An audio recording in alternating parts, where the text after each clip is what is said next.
Burak y Neslihan. El amor prohibido que desató la locura, por fin sabemos la verdad. Olvídate de lo que te han contado porque aquí te traigo todo el salseo, sin filtros y directo. Porque, seamos sinceros, la historia de estos dos siempre ha sido un torbellino, ¿verdad? A ver, que yo me entienda. Cuando Burak Ozcivit y Neslihan Atagul se conocieron, bueno, todo el mundo vio la química. Madre mía, la química.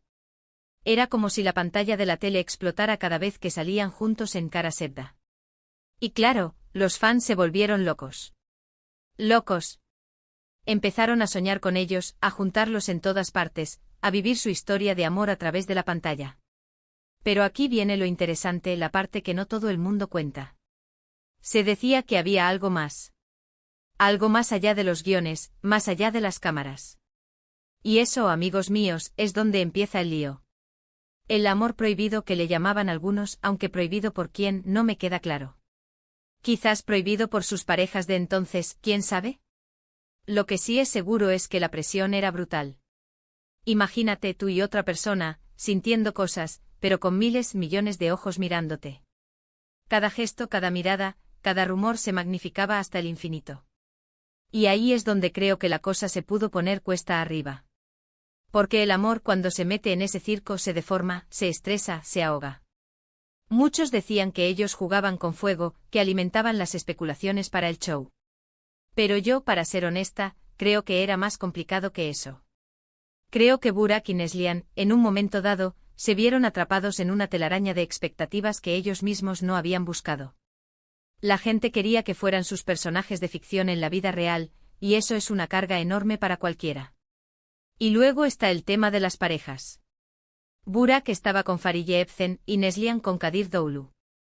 Y claro, cuando los rumores de algo entre Burak y Neslihan empezaron a sonar con fuerza, las relaciones existentes sufrieron un montón. Vaya tormenta debieron vivir esos pobres. Imagínate tener que lidiar con el público creyendo que tu pareja está loca por otra persona, mientras tú estás ahí. Uf. Muchos señalan a Burak como el principal responsable de mantener viva la llama de la especulación, de flirtear de más, de dar pie a los chismes. Y sí, quizás él era más dado a ese tipo de teatralidad, a mantener el misterio. Pero yo sospecho que Neslihan también tuvo su papel. Quizás no tan público, quizás más sutil, pero al final, los dos estaban en el mismo barco, navegando en aguas muy turbulentas. Lo que yo creo que está pasando, y esto es mi opinión, es que esa intensidad del rodaje, esa conexión que crearon para la serie, se traspasó a la realidad. Y cuando te metes en ese torbellino, donde el amor se confunde con la ficción y la fama, es fácil perder el norte. Es fácil que la línea entre lo real y lo imaginario se borre. Y ahí es cuando, sin darte cuenta, desatas una locura colectiva. A ver, no quiero culpar a nadie. Al final son personas y las personas se enamoran, se equivocan, cometen errores. Lo que pasa es que cuando eres una figura pública, tus errores, o lo que la gente percibe como errores, se convierten en espectáculo. Y lo de Burak y Neslihan fue un espectáculo de primer orden. ¿Y ahora, después de todo este tiempo, qué? ¿Siguen pensando en lo que pudo ser? ¿Se arrepienten de algo? Es difícil de saber. Lo que sí sabemos es que sus carreras han seguido, que sus vidas han continuado, pero esa historia, ese amor prohibido que generó tanta pasión y tanta envidia, se quedó grabado en la memoria de los fans.